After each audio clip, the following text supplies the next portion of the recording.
It's Em, and today is the 2022 reading wrap-up, so stay tuned for all the stats and my best and worst of the year.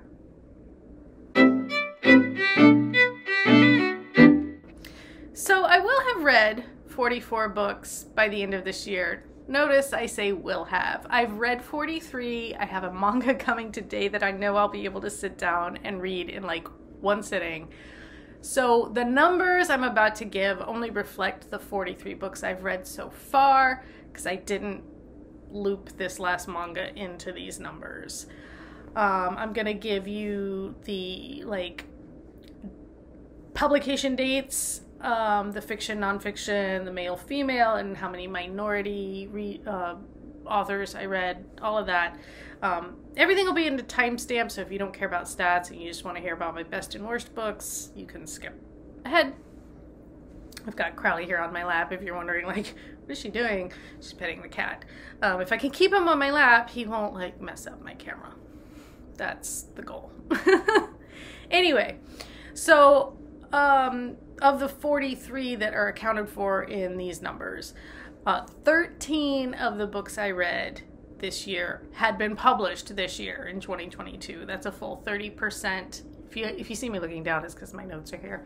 It's a full 30% of of my reading was like current publications. So, and then another 10 were published in 2021, so that's another 23%. So more than half of what I read had been published in the last 2 years, this year and last year. I read 3 books published in 2020. I read 2 books published in 2019. I read 1 book published in 2018. And then after that, I broke it out from 2010 to 2017. There were 2 that fell within that time period. But then there were 9 that fell between 2000 and 2009. I read, so that's like 21% of my reading came from that first decade of the millennium. And then only 3 came from before 2000. So next year I'd like to maybe try and venture farther back, read some older stuff. The oldest thing I think I read this year was The Vampire Lestat, which was from like the 1980s. So maybe try and read something published earlier than that next year. Just try to get like at least one thing in that's older, because everything I've read is relatively modern. For fiction, 31 books, so that's 72% of my reading was fiction. Nonfiction, 12 books, so 28% was nonfiction. That's about average for me. I probably read, 2 to 3 fiction books for every 1 nonfiction book. I'm satisfied with that. I don't feel the need to read a ton of nonfiction. If anything, I'd probably enjoy reading more fiction, but if it's a topic that interests me, I will grab a nonfiction book. I'll pick it up. I read 14 male authors, so 33% of my reading was male authors, and 29 female authors, so 67% was female authored. And again, that seems about right for me. The kinds of things I read tend to be written by women, especially this year, because I was trying to read more rom-coms, and those are typically authored by women. I don't read any high fantasies, and I don't read science fiction, and those tend to be male-dominated author fields. I don't know how you want to call that, but like most of those authors tend to be male, but I don't read a lot of that stuff, so I just don't, in the way things fall out, I tend not to read a lot of male authors, except maybe for the nonfiction, which I think is kind of evenly divided between men and women, depending on the subject. So that's how that fell out. 23 of the authors I read were a minority of some kind. I am either a person of color or queer in some way. So that's like 53% of my reading is actually from minority authors, and I'm happy with that. Like, I tend to read a lot of queer authors, probably because I tend to read a lot of LGBTQ content, and I like to think a lot of that is written by the queer authors writing queer characters. I know that's not always true, but the kind of queer stories I read, I don't want to get into the whole, like, straight women writing, like, male romances or whatever, but, like, anyway. Let's get into categories. I read 10 manga. It will be 11. So that's 23% of my reading was manga. I read 4 books that I counted as fantasy in some way. So I don't read high fantasy, as I mentioned, but I like books with fantastical elements. I got, like, hair stuck to my lip. Anyway, I like to read, like, stories that have fantastical elements, some kind of fantasy element. Now, going forward, these genres, I've taken manga out of the, because, like, yeah, a lot of manga also have fantastical elements or whatever, but I didn't count manga with these categories, because manga is a format, and then, like, there are genres within manga, like Black Butler back here, but I didn't feel like breaking down the manga into their respective genres, so that's off the table. So I read 4 books that I counted as some kind of fantasy, due to some fantastical element involved. Like magical realism to me is fantasy, or, you know, things like that. So I read 4. So that's 9% of all of my reading, but 12% of the non-manga reading, right? It seems about right. I read 9 romances this year, books that had romance as a central, like, something. That's 21% of my total reading and 27% of my non-manga reading. So yeah, like, that's a lot more romance than I normally read, but that was my goal. I keep trying to find these rom-com, romantic comedy kind of books, because I love that genre and I love those tropes. I'm still struggling to find some that I actually love to read, though. A lot of them are well written and they're cute, but at the end of the day, I don't know, that it's kind of like, I feel like they're empty calories or something. They don't stick with me. Like, I was looking at my list of everything I'd read this year, and, like, I was like, oh yeah, I forgot about that. I just completely forgot about a bunch of these books, these romance books. But anyway, 8 of the books were historical in some way, whether that was historical romance or historical fiction of some other kind, or, yeah, I don't think any of my nonfiction was historical. But, so that's 19% of my overall reading, 24% of my non-manga reading. 5 of the books were LGBT, you know, that seems low, but I guess, okay. Anyway, that's 12% of my overall reading and 15% of my non-manga reading. It's really only 5? Wow. I felt like I read more LGBT, but you know what? A lot of the romances I read tend to be hetero, because that's what's out there. I think boyfriend material is the one that sticks out as, oh, a rom-com that was gay. So maybe it really was only 5, because I was reading all these other romances, and I only read 1 mystery book this year, and I didn't even like it. That was the Murder at the Mansion or whatever. If you go watch that video, you can listen to me complain about it. But so that was only, like, again, because of the small numbers, that's 2% of my overall reading, 1 book, and 3% of my non-manga reading. But, like, usually I read so many more mysteries, because I love mysteries, especially cozy mysteries. I don't know how I went through a whole year and only read 1 book that was mystery. I mean, I feel like a lot of books have mystery elements because the whole point of a lot of books is to figure something out, but only 1 of the books in my list had I marked as mystery, so I don't know. Okay, and now we're gonna get into the best and worst.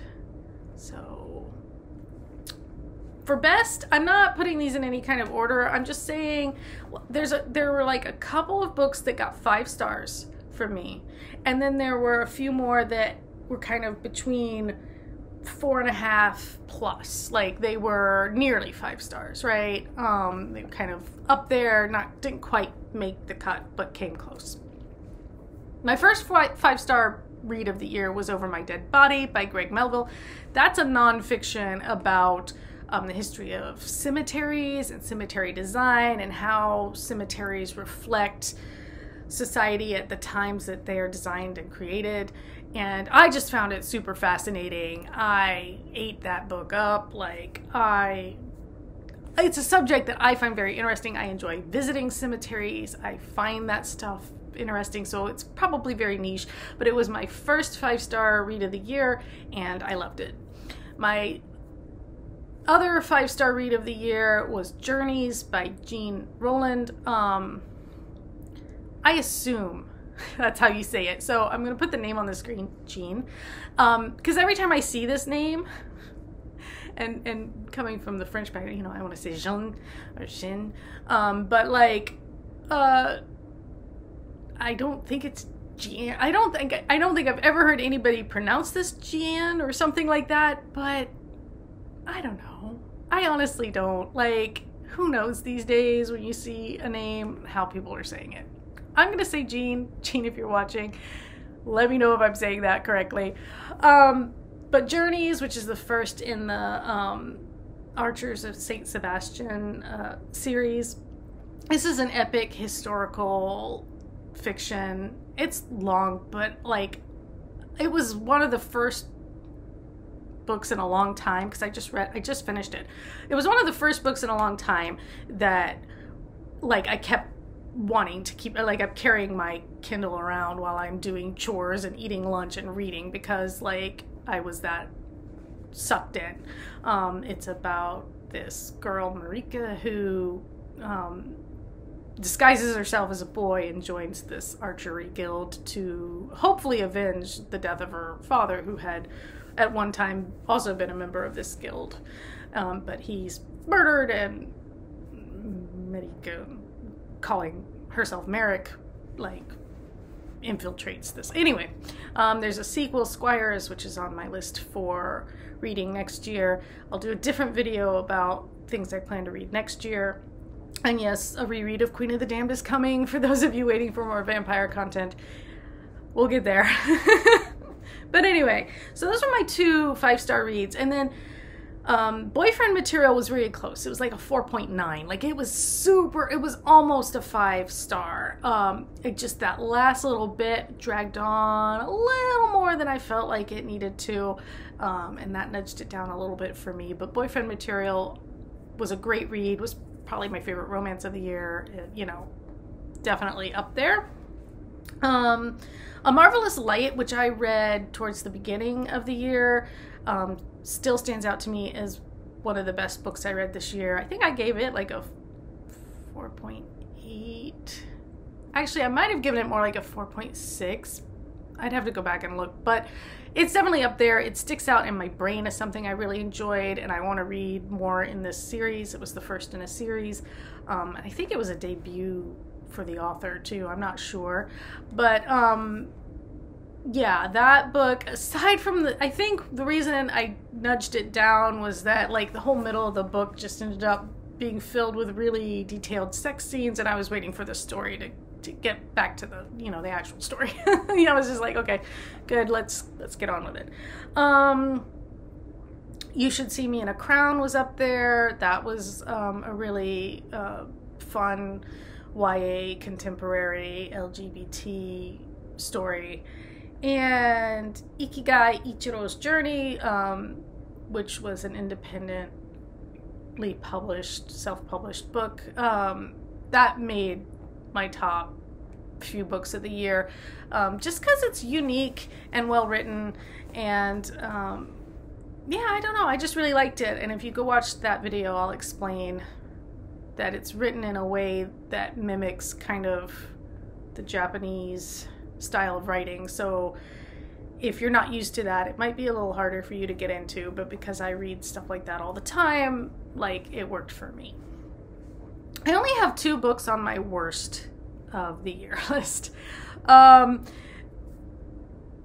Because I don't include self-published stuff that didn't like work for me, because I don't want to do that to authors who are trying to get out there. So I save my worst lists for books that already have plenty of platform and support from editors, publishers, readers. The 2 worst books for me were Murder at the Mansion. Oh my God, this book. I only give it 2 stars because it was awful. And it's such a cute idea about this woman going back to her hometown to save it. But then there's a murder, and she ends up sucked into this murder of this woman that she went to high school with, who was a rival. So, it seems on paper, it seems like it should have been great, but it was repetitive, and I didn't like the main character, and like she had very little character, I guess. She was kind of colorless, and none of the supporting characters were all that interesting either. So it just didn't work for me. It was the first in a what I think is supposed to be a series from this author. I can't even remember the author's name, but like got rid of the book. But this author had apparently written other series prior, and I guess is popular with certain mystery readers, but it just not for me. I don't think I'd even try any of this author's other series, because in Murder at the Mansion, she kind of folds in a couple characters that I'm pretty sure, it seems pretty clear, come from some previous series of books. And I didn't like them either. So I was like, well, I wouldn't want to read these either. Yeah, I did just say either and either. I use them interchangeably. I don't pick one. It just kind of depends on what sounds right as I'm speaking. I don't know. But anyway, the second worst of the year was The Beautiful, by, was that Renee Ahdieh? Which is a real shame. I had real hopes for this. I love vampires. I obviously love New Orleans. My family's down there. I love historical fiction. Like it should have been like a hit for me, and it just was not. The main character, what was her name? Marceline? I can't remember. I think they just call her Celine, like the moon, Celine. She was it started out interesting, but the minute she met the love interest, it was just her thinking about this guy all the time, and it was boring and repetitive, and there's these weird interstitial chapters that are from the POV of the revealed villain creature person, and then you'd get random chapters from the male love interest point of view, Sebastian, and the way the whole vampire society was set up and everything did nothing for me. It wasn't intriguing, it wasn't interesting, it did nothing new. And the main character was just so I just couldn't. So I was like, yeah, I'm not going to continue that series. That one didn't work for me. So those were my 2 worst of the year, and overall, it was an okay year. I didn't do the math to see what my overall rating was for books. I had a lot of 3s, things that were in between 3 and 4, pretty average reads, I'd say. My rating system is relatively forgiving. I like to think like a 3 is, I tend to give things even a little more than a 3, because I feel like a 3 is kind of damning, but a lot of things are just okay, and they get a 3. You only get less than a 3 if it's really boring, or really, like I said, the obnoxious main character, or you only get a 1 star if there's something really, really problematic going on. I guess It's interesting because I did put Acting the Part down as one of my worst of the year. I think I ended up giving that book, I don't remember what I gave that book. That book I had some issues with, but I also don't feel like I'm in a place where I can speak on some of the issues with that book. And apparently that author is problematic. I found out after the fact. So, yeah, I don't know. That might squeak in as one of the worst of the year. But I don't know. Anyway, that's it. That's my reading wrap up for 2022. And I'll do another little video on, I know I have 4 books on my list right now for 2023 that I definitely plan to read, and then I need to fill out. I was going to do one of those little, you saw the thing going around if you're on Twitter, the 12 books. Although I don't know, because I'm a mood reader, I don't know what order I'll read them in, like which I'll pick up first and all of that kind of thing. But we'll talk about that in another video. And in the meantime, take care, enjoy your holidays, or winter break, or whatever you're doing, celebrating. If you're just cozying up, stay safe if you're in the path of any of these winter storms. We got a bunch of rain, but like, we don't really see snow. We see it from a distance. It's up on our hills. But we have to go to the snow from where I am. If you want snow, you have to actively go to it. That's what they say here. I'm gonna go to the snow. It's very weird to me. But I'm like, why? Why would anybody want to do that? Southern girl. I don't know. I don't understand the active seeking of snow. It's no, thank you. I'm happy to see it. Oh, it's nice. It's pretty up there. Stay there. Anyway, that's it. Take care.